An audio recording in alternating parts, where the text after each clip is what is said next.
Okay, so for the air and the atmosphere,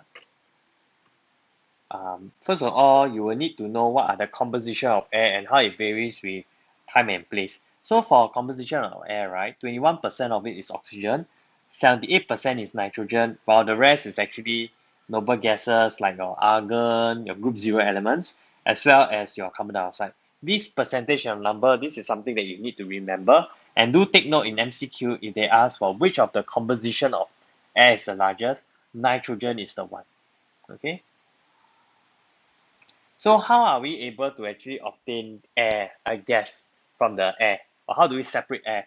First of all, we employ two main process to first number one to convert air into actually a liquid air. Why liquid air? Because after liquid air, we are then able to separate them using fractional distillation, which utilizes their boiling point to separate them. And do take note that the boiling point is less than zero. So in that sense, right, you have to, in order to cool it down to, in order for gas to become liquid, you have to actually compress it to bring the particles closer together for bonds to actually form. Second thing to aid this is we actually try to cool it so as to reduce the amount of heat energy that is actually absorbed by the reaction to break the bond.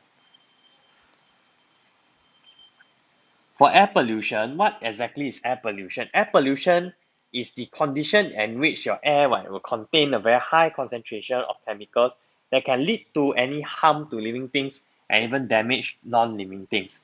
For your syllabus, there is only a few pollutants that you need to know. They are your carbon monoxide, sulfur dioxide, oxides of nitrogen, unburned hydrocarbons, methane, and ozone. So whenever we talk about air pollution, right, or air pollutants, what we need to know is the source, how is it created, and what is its effect onto human and the environment. So the source of carbon monoxide, the first one, right, it's due to the incomplete combustion of fossil fuel in power plants, factory, or combustion engines due to the lack of oxygen. So what we can see is mainly, right, incomplete combustion of your petrols and things like this, your hydrocarbons. And one of the main reaction of hydrocarbons is that it can undergo complete combustion. But the reason why the emphasis is actually incomplete is mainly due to the lack of oxygen. So I'm not saying that not all of the reactions will actually form carbon dioxide. No, rather due to the lack of oxygen, lesser oxygen atoms will be attached onto the carbon atom. So rather than CO2, which is two oxygen to one carbon, it is actually one oxygen atom to one carbon atom during incomplete combustion. So another thing is that for carbon monoxide, it is actually very poisonous and it is able to combine irreversibly with hemoglobin. Now, hemoglobin is usually a pigment found in your red blood cells that will actually combine with your oxygen to form oxyhemoglobin.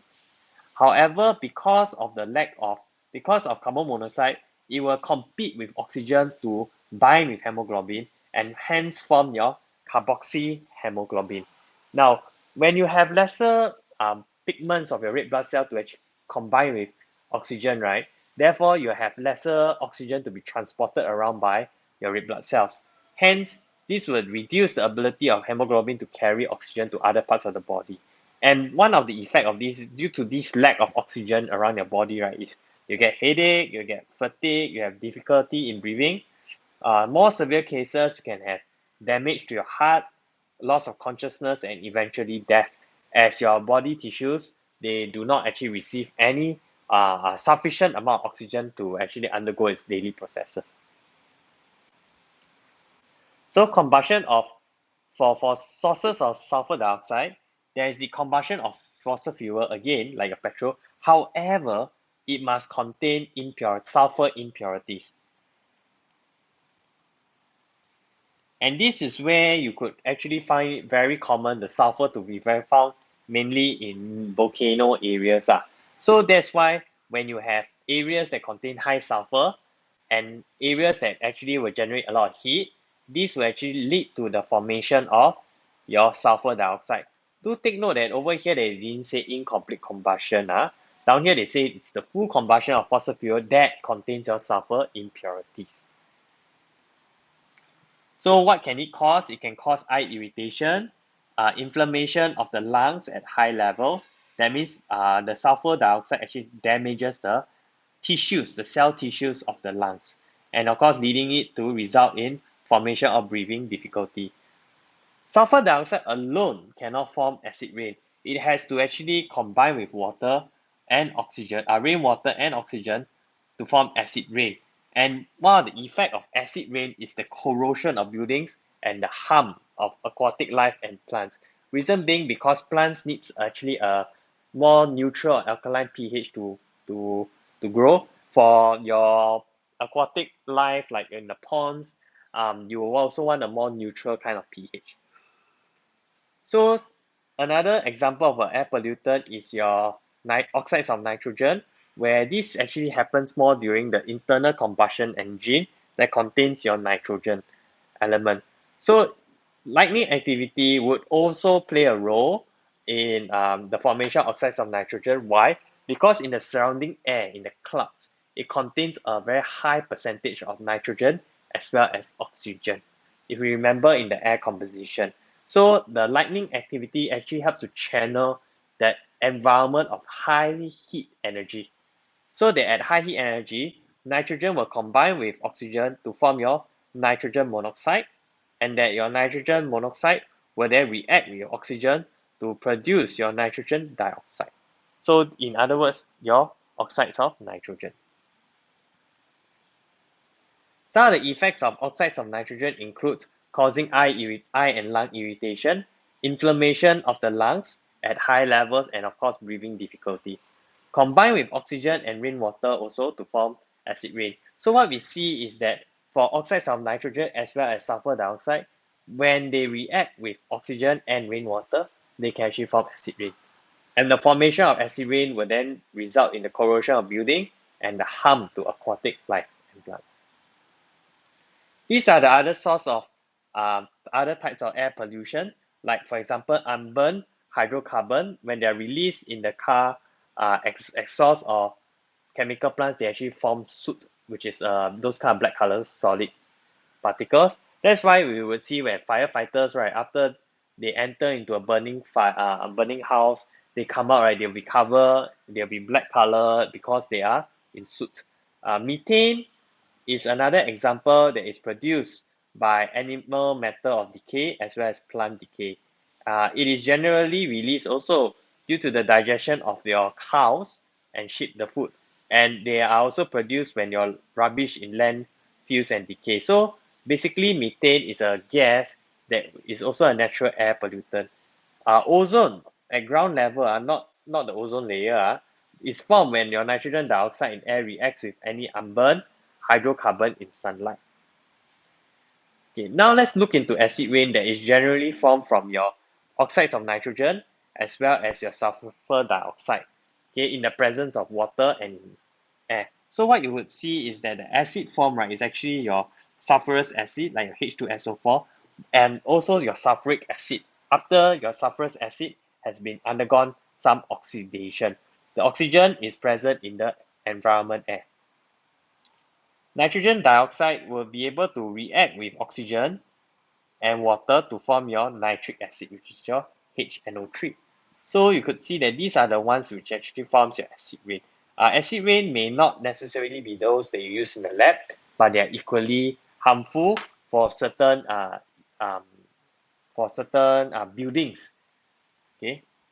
So for example, some of the harmful effects of acid rain, it acidifies lakes and streams, leading to your aquatic and any plants and animals to die. Your leaches nutrients from your soil can also react with aluminium hydroxide in soil to produce aluminium ions, which are actually toxic to your plants, and this will cause your plants to actually wither and die. Acid rain will also react with metal and carbonate to actually dissolve your marbles or limestone buildings, because limestone, they are generally calcium carbonate, uh, and they will be corroded. Your metal bridges will also be damaged. Now, how are we able to reduce the air pollution? Because we do recognize that they are actually able to cause us harm, a lot of harm. So number one is the prohibition of the use of open fires to remove or to destroy your domestic industrial waste. So like for example in Indonesia where we actually where there are farmers who actually burn off the forest to actually make it fertile, right? This is actually illegal. And why? Because it actually produce smoke or haze that can actually travel. So next is the introduction of unlead petrol and phasing out of lead petrol. Why lead petrol? It's because lead is actually a very particular pollutant that can cause brain damages. So like for example, if lead is washed to your drinking water lakes, and if you drink it, right, you will actually suffer from neurological diseases. Okay, so there's also the reduction of permissible levels of sulfur in diesel because when it's being undergone combustion, you will form sulfur dioxide, which will then react with your water to form your acid rain. So this is generally also reduced at a low level. Then at the same time, the last but not least, we actually feed all petrol-driven cars with catalytic converters. So catalytic converters help to convert your air pollutants into normal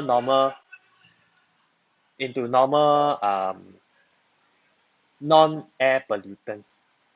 Okay? So some effects of reducing acid rain is like through powdered limestone, which is your calcium carbonate, to help neutralize acid in lakes and even in river. This process is what we call liming, and however, this method is very expensive for farmers, and the effects are temporary. So you have to continuously buy more limestone and then put it onto the field. Catalytic converter as well as fuel gas desulfurification helps to reduce the emission of acidic gas into the atmosphere, but at the same time, these are also very expensive. So what's a catalytic converter? These are actually found underneath your exhaust pipe there, which helps to remove your air pollutants in the vehicle exhaust gas. So when the hot exhaust gas, right, when they pump over the catalyst, these are the two named catalysts. The harmful pollutants will actually undergo a redox reaction. Redox reaction meaning a reaction that can undergo oxidation and reduction at the same time, are then fully converted into harmless substances. These harmless substances will then be released to the environment. So for catalytic converter, right, your carbon monoxide is also oxidized to form carbon dioxide gas. Your nitric oxide is reduced to form your nitrogen gas. That is then returned back to the environment.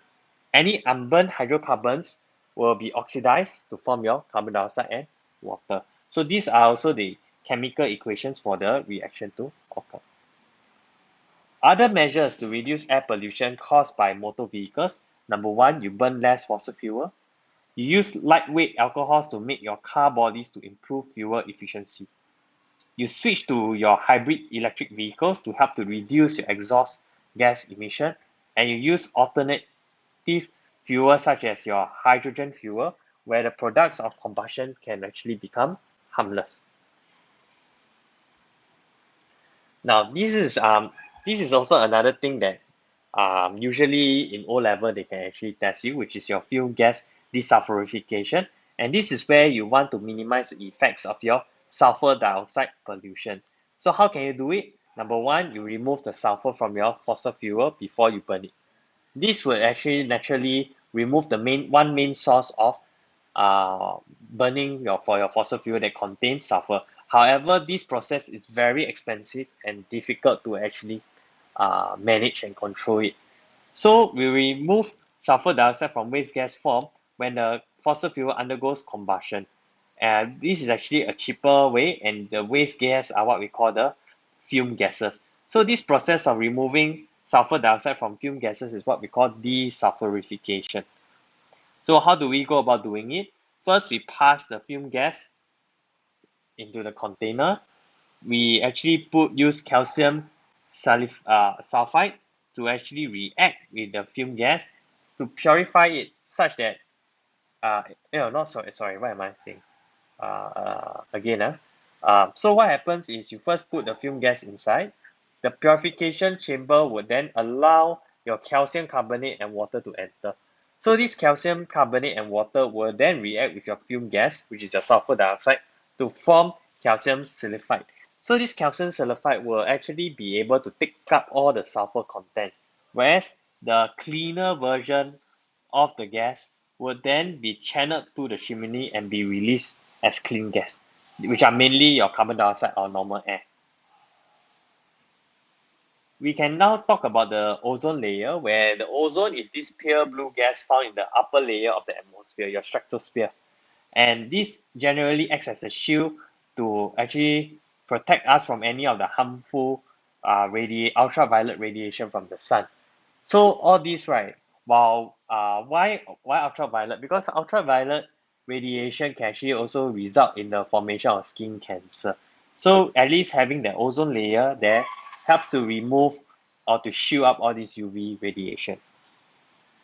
So what happened in recent years, the ozone layer is constantly depleting, and these are generally caused by a group of compounds called the chlorofluorocarbons. So they actually contain your elements like carbon, fluorine, and your chlorine. Okay, and they are usually used frequently at aerosols, which are like your cooler, your gas canister, and then they will release that form of gas as coolants. And it can also be coolants that is found in fridge or even in air condition. And they were also used in the manufacturing of your packing foam. These things are actually currently right being banned in the world where because of its detrimental effect on the ozone layer, it is no longer used and other alternatives are used. Okay, chlorine atoms in this CFC will actually break down this ozone and the fluorine will give stabilities to your CFC. So rather than your CFC after it breaks down, it's dissolved and no more already, right? The fluorine atoms will come in to stabilize your CFC so that it will consistently and persistently be able to react and deplete your ozone layer. So in 1992, there was an agreement to do a complete ban on the release of CFC by 1996. And even that, the CFCs have already been present in the atmosphere and will continue to deplete. So whatever CFC that was already being released to the ozone layer, there was no way of getting it back. So they are constantly being breaking down the ozone layer. Okay, but at least now it is slowed down or even the rate of the ozone depletion would also be constant. I mean, like stays stabilized. So last but not least, we look at global warming, where for global warming, we talk about the carbon cycle, where the carbon cycle is the mechanism to help to maintain the level of carbon dioxide in the atmosphere. So for the atmosphere, right, to maintain this constant amount of carbon dioxide, the rate of carbon dioxide must removal must be the same as the rate of carbon dioxide that is being produced. So the rate of removing carbon dioxide can be taken up by two main process or one main process, which is photosynthesis. The other ocean uptake, right, is just to store the carbon dioxide in ocean in the form of carbon sink. Whereas where is carbon dioxide produced? It's mainly produced in the form of respiration, where humans actually release carbon dioxide gas, combustion of fuel, decay, and bacterial decomposition. So for the carbon cycle, it is crucial for you to remember the whole process in the event it comes out as a structure question or an MCQ. Okay, in this case, right, so carbon dioxide in the air would actually be absorbed by the plants to undergo photosynthesis. In this case, right, oxygen will then be released to the environment. Then where's the carbon then? Okay, we are talking about carbon cycle. So this carbon is then converted into like glucose and which are chemical potential energy sources for the plant, and these are then fed to the animals. So the animals, right, will then like the over here the cow will eat the plants, and then it will then undergo respiration to break down the glucose into other substances by the process respiration to release carbon dioxide back to the environment. If the plant itself use the carbohydrates for itself to grow, it will also store these carbon atoms, and therefore eventually it can die. When it dies, only when there is bacterial decomposition or decay, then carbon dioxide will then be released back to the environment. the carbon stored in the organism will be passed on as carbon dioxide. Okay. Fossil fuel is when you burn your fuel, which will then release carbon dioxide again. Ocean uptake is where the carbon dioxide will actually dissolve in the water in the ocean, forming carbon sink.